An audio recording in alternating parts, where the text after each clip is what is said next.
So I finally got around to watching the new Agent Carter show, and I've got some thoughts on it. And also, in saying new Agent Carter show, I do realize that I'm about 3 months late on this review, but oh well, better late than never. Also, since the show has been out for about 3 months, I'm just gonna be talking spoilers and everything. So yeah, let's do it.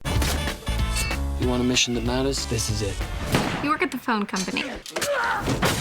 It ain't life and death. You have no idea. Now, first things first, I just want to say that I love the first Captain America movie. I know, it has a lot of flaws, but I enjoyed every time I watched it. And the Agent Carter one-shot was really cool and gave us a quick look at what this character is capable of. Evidently, I was not the only one who enjoyed both those things, because Marvel decided to make a TV show dedicated to the character. And it's a pretty great show. First of all, something that I liked about the show is that it picked up right after the first Avenger ended. We see how Peggy Carter is adjusting to life after her boyfriend basically killed himself to save the world. And Agent Carter is a really good character. She was one of the best parts of the first Avenger. Anyway, she's working with the SSR, which is basically an early version of S.H.I.E.L.D., and we see how she's underestimated by everyone since she's a woman in 1946. And that is one of the big aspects of the show, the sexism of the time and how she has to prove everyone wrong. And that's an interesting thing to play on, but I think it was touched on a bit too much. Also, her co-workers, the guys who are always asking her to get them coffee or whatever, they weren't that interesting or memorable. There's the one that's kind of the love interest, there's the boss, and then there are the others. They don't think she can do anything because she's a woman, but then she proves them wrong, and that's basically more or less their character arcs. Besides the boss, his character arc also included exploding. But besides those guys, the other supporting characters are really great. We get to see the origins of Jarvis in Edwin Jarvis, Howard Stark's butler. He was a fun and very sophisticated character, and every time he was on screen, I was interested. Even though, and I'm not even joking here, when he first came on, I was like, how can Benedict Cumberbatch be both Doctor Strange and Jarvis? Yeah, it turns out it isn't Cumberbatch, but you gotta admit, the resemblance is uncanny. Howard Stark is also really fun, even though he isn't in the show that much. You can see where Tony Stark got his attitude from, and while you're watching it, you think this is what Tony Stark would have been like in the 40s. Speaking of which, for the most part, I really like the style of the show, and by that I mean the 40s setting. The music, the colors, it was cool. Although some parts of the show did seem a little goofy or cartoony, but those were only a couple scenes. Other things to note, the action. The action is good, but I wasn't that impressed with it. However, I'm pretty sure that's because I recently watched Daredevil, in which the action is incredible, so comparing it to that, this is quite a step down. But if I'm just looking at it as a standalone thing, then the action is pretty good. Also, on that Daredevil comparison, this feels a lot more like a Marvel Cinematic Universe thing than Daredevil or even Agents of S.H.I.E.L.D. I'm not saying that makes it better, but just tone and style-wise, this fits in a lot better with the universe. It's very fun, there's lots of humor, there are a lot of bright colors and subtle one-liners, stuff like that. I also want to mention, one of the show's biggest positives is that it isn't drawn out at all. The entire first season is only 8 episodes, which is pretty easy to swallow and means that they don't have to have time filler episodes. I didn't feel like the episodes were getting episodic and repetitive, unlike the first season of other shows. The final thing I want to mention are the Easter eggs, and by that I really mean the 2 cameo-ish appearances. Firstly, the Howling Commandos. It was great to see them back in action, and it was great that they got all the same actors that they had in the movie. Secondly, the Black Widow training camp. In one episode, they find this facility where young girls are being taught to fight and kill. I thought this was really awesome. It was great to see where the deadly assassin that we get in the movies came from. I've heard a lot of people praising Age of Ultron for showing more of Black Widow's past, and sure, it did a fine job of it, but if you really want to see what her past was like, I highly advise checking out this show. So overall, this show is a lot of fun. It's not Breaking Bad or Game of Thrones or House of Cards. You're not going to get extremely invested and have to dive into hours of content that you can't stop watching. It's a fun action-adventure show with a strong female protagonist, good supporting characters, good action, and a cool 40s setting. In the end, I give it a 9 out of 10, and I'd highly recommend it, especially if you enjoyed the first Avenger. So those are my thoughts on Agent Carter. What do you think of the show? And also, I'm interested to know, how do you think it compares to other superhero shows? Arrow, Gotham, Agents of S.H.I.E.L.D., Daredevil? Be sure to let me know all of this in the comments. Hit the like button, and subscribe for more videos like the one you just watched. Thanks for watching, and I'll see you next time.